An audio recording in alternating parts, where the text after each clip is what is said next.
Never happened before. You've never seen a situation in which folks are denouncing the person who's nominated as their party leader. And it's because Donald Trump is uniquely unqualified to be president. He is temperamentally unfit to be commander-in-chief.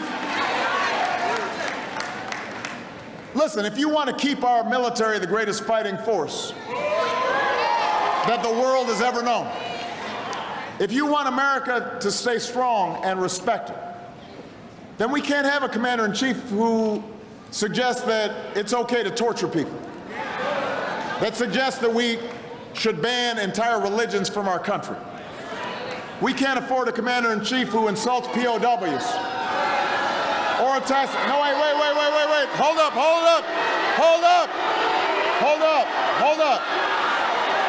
Hey, hold up.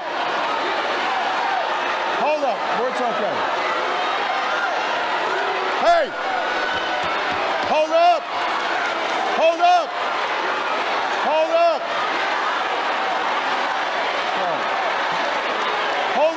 Hold up. Hey, listen.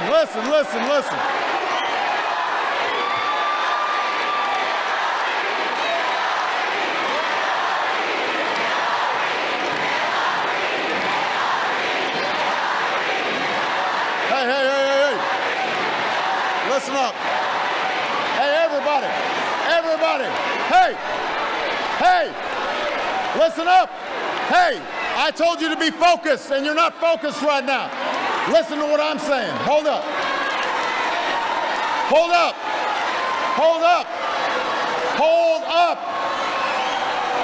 Everybody sit down and be quiet for a second.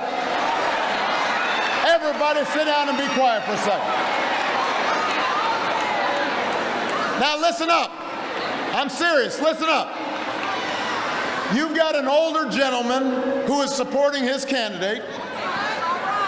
He's not doing nothing. You don't have to worry about him. You should. This is what I mean about folks not being focused. First of all,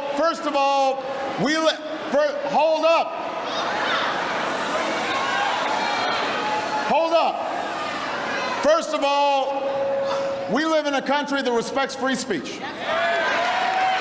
So, second of all, it looks like maybe he might have served in our military, and we got to respect that. Third of all, he was elderly, and we got to respect our elders. And fourth of all, don't boo. Oh! Don't boo. Oh! Come on. Now, I want you to pay attention. Because if we lose focus, we could have problems. This is part of what's happened here during this election season. We just get stirred up for all kinds of reasons that are unnecessary.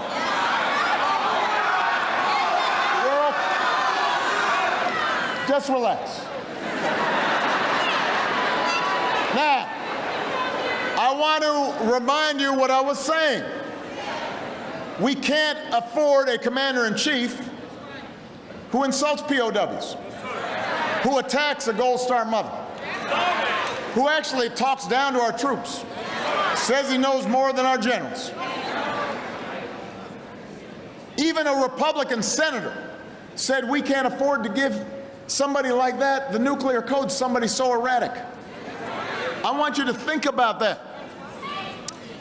When I was sworn in as president, the next day I'm sitting down, actually not the next day, just right afterwards, I had to sit down with somebody who explained this whole nuclear thing. It'll sober you up. It's serious business. We can't have somebody like that handling our nuclear codes. We can't have somebody who gets upset because Saturday Night Live does a skit about him and starts tweeting at 3 o'clock in the morning.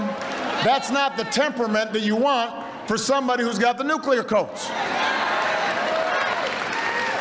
So If you believe that America's stronger when everybody does their part, if you believe that America's stronger when everyone pays their fair share, then we can't elect the first candidate in decades who refuses to release any tax returns, admits he has not paid federal income tax in years, somebody who stiffs small business people who do work for him, or workers who've done work for him and he owes them, but he says, I won't pay you because, you know what, I got more lawyers than you.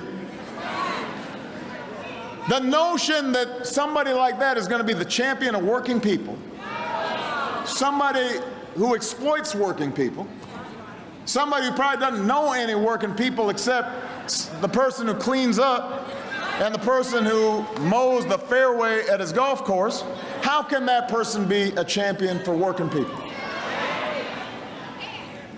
If you cherish our Constitution, we can't elect a president who threatens to shut down the press when they say something he doesn't like, who threatens to throw his opponents in jail, who discriminates against people of different faiths. Our Constitution does not allow that. There are places around the world where that's acceptable, but that's not the United States of America.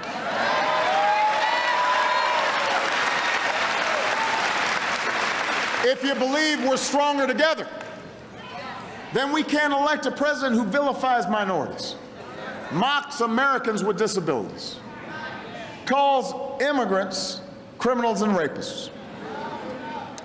We can't elect a president who brags that being famous allows him to get away with something that, if you read the description, qualifies as sexual assault, who calls women pigs and dogs and slobs and grades them on a scale of 1 to 10. That's not America. This is not a Democrat or a Republican. That's not America. Michelle and I, we've got 2 magnificent daughters. And they are primarily magnificent because Michelle is magnificent. And they're smart and they're cute just like their mama.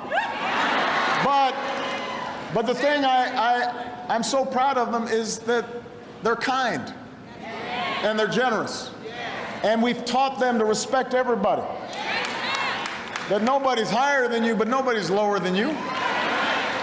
And you don't lift yourself up by putting somebody else down. Those values that we've taught our children, that you're teaching your children and your grandchildren, we can't have a president who every day seems to violate those basic values. And the problem is that he's done it so much that it's become almost normal. It's like suddenly reality TV has entered into the race for the presidency. That's not right. It's not even Survivor or The Bachelorette. I mean, it's like some Love and Hip Hop stuff.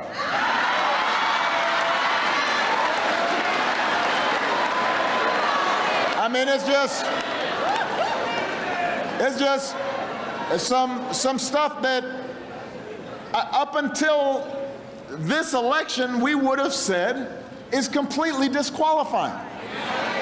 And yet somehow everybody's gotten accustomed to it, acting like it's normal. And we hear people justifying it and making excuses about it and saying, well, you know, he didn't really mean it. Or it's locker room talk.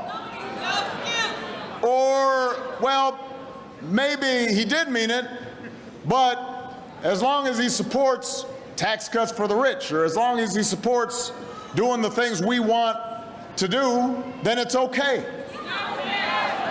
Come on, man.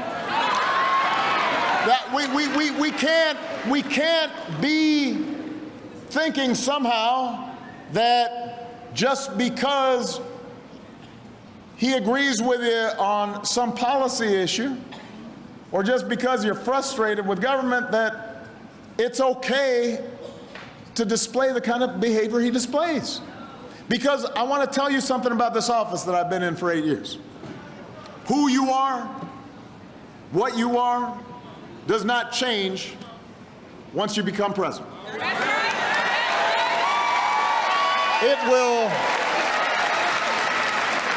It will magnify who you are. You have more power, so as a consequence, folks will enable you to be more who you are. It will shine a spotlight on who you are. But if you disrespected women before you were in office, then you will disrespect women once you take office. If you accept the support of Klan sympathizers, if you don't denounce them right away because you're kind of not sure, well, that's what you're going to do when you're in office. If you disrespect the Constitution when you're running for president, then not only will you disrespect it once you become president, but you actually might be able to violate the Constitution once you're president. And the reason I say all this is because, yes, I am a proud Democrat. But we're not Democrats or Republicans first. We're children of God first. We are Americans first. We are human beings first. I've got Republican friends who don't think or act the way Donald Trump is acting. And as a consequence, they're not voting for him, even if they disagree with Democratic policies. This is somebody different, uniquely unqualified to do the job. But the good news is, North Carolina, all of you are uniquely qualified to make sure he doesn't get the job. You just have to vote. You just have to vote. And the good news is you don't have to just vote against somebody, you can vote for somebody. Because there's somebody who's smart and who's steady and who's tested. Somebody who I believe is as qualified as any person ever to run for this office. She is my friend. I trust her. She will be an outstanding president. And her name is Hillary Clinton. And I need you to vote for her.